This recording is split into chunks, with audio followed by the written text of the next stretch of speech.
Happy New Year, everybody, 2023. I wanted to jump on the vinyl tag. This is what we do in the beginning of the year. And this was started by Rob Walker. I'm going to leave a link to his channel below. He came up with 20 questions, and it gives us collectors a chance to show off not only some things that we bought in 2022, but just some things from our collection. So I want to try to get through this as quickly as possible. 20 questions. Here we go. Question number 1, favorite release of 2022. I've got to give it to the band Off. And this is such a great album led by Keith Morris from the Circle Jerks and Black Flag.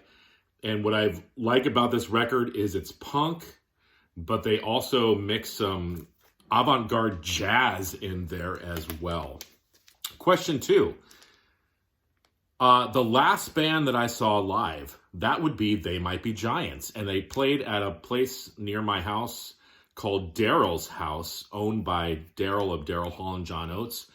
Such a cool concert. They Might Be Giants played the album Flood all the way through. Question 3. First, a band whose first album is the best. Got to go with Motley Crue. Their first album definitely is the best.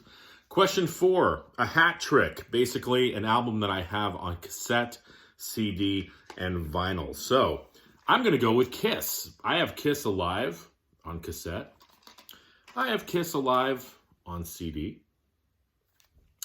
And I have Kiss Alive on vinyl.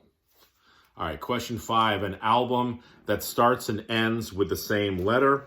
Well, I'm going to go with the band Armored Saint, and their album is Delirious Nomad. Starts with a D, ends with a D. And this, excuse me, is the band led by John Bush, who would eventually go on to sing for Anthrax and then come back to Armored Saint. Let me just get a sip of coffee here, Robert. All right, question 6. A band that released an album in 1974, the same year that I was born. Queen, Sheer Heart Attack. I don't show Queen a lot. I really like this album. It's one of their heaviest. Okay, now question 7 and 8 are the same for me. 7 is the most listened to album in 2022, and question 8 is the most listened to artist. Now, I listen to a lot of music on Spotify in my car to and from work, and Spotify usually shows you what you've listened to the most. Surprise, surprise, surprise. It was Rod McEwen that I listened to the most streaming, but also, I found myself pulling his albums out quite a bit. And one of the albums that I pulled out quite a bit is an album called The Borrowers. Now, this is an advanced copy by Rod McEwen. This is actually numbered. This is number 90, I believe. Not a lot of these came out, but this is a soundtrack for the movie The Borrowers, and I found myself listening to this soundtrack quite a bit. If you guys watch my channel, you know I love Rod McEwen. Obviously, Spotify knows I love Rod McEwen too, because he was my most listened to artist, and that was an album that I listened to quite a bit. All right, number 9, an Australian artist. I was trying to think of something different than AC/DC, and I saw that Nick Cave is an Australian artist. I guess I should have known that. I didn't realize that, though. This is Nick Cave and the Bad Seeds, Push the Sky Away. Very, very good album. Number 10, a surprising purchase of 2022. All right, well, I've always been into the band The Meat Puppets, but I was unsure of their later releases. And this album came out in 2013 on the Megaforce label.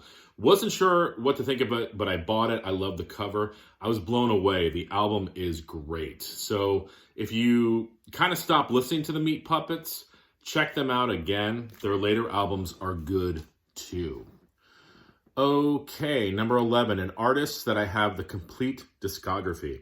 Well, there's a little band on the SST label called Slovenly, and they were a post-punk band. I have all their releases, I believe. An EP called Even So. Their first album, After the Original Style.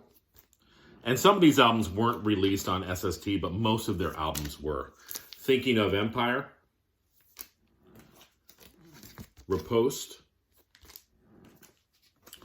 Wake the Moon, I believe that this is called. Highway to Hanos, or Hanos.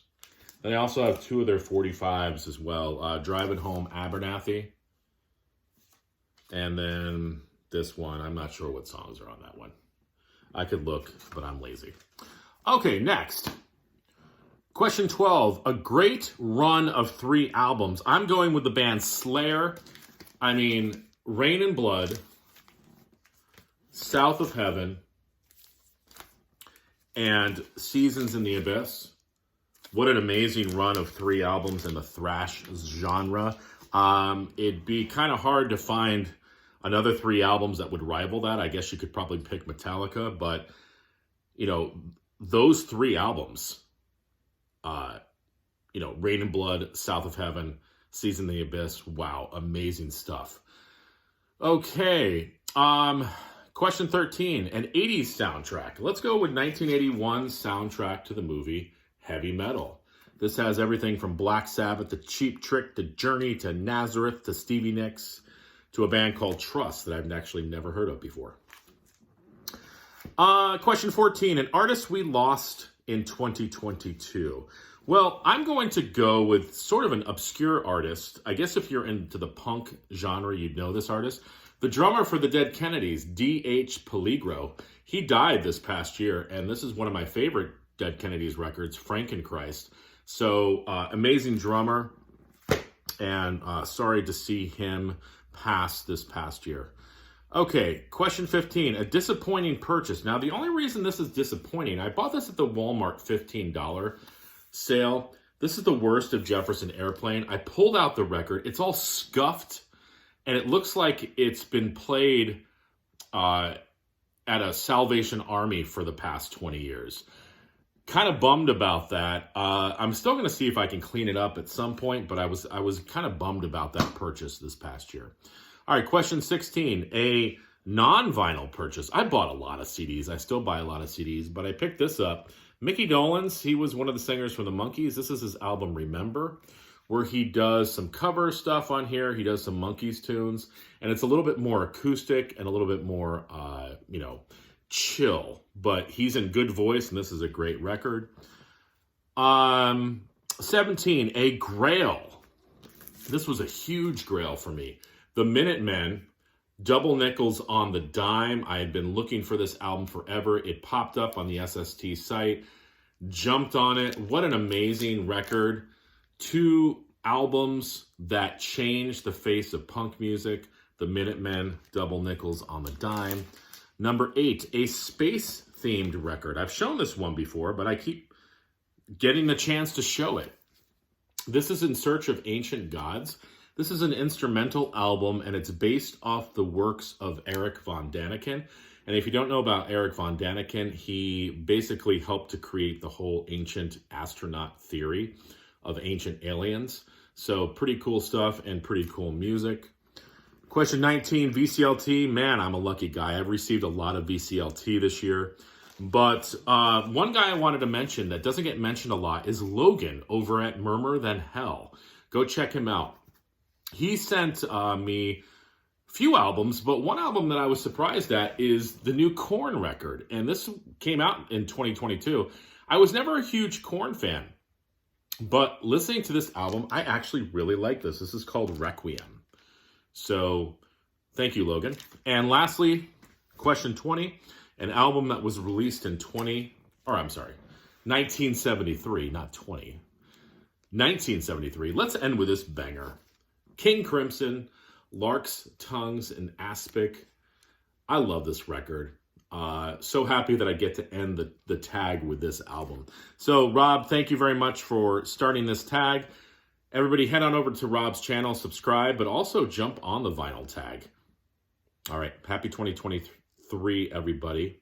I got to get used to saying that.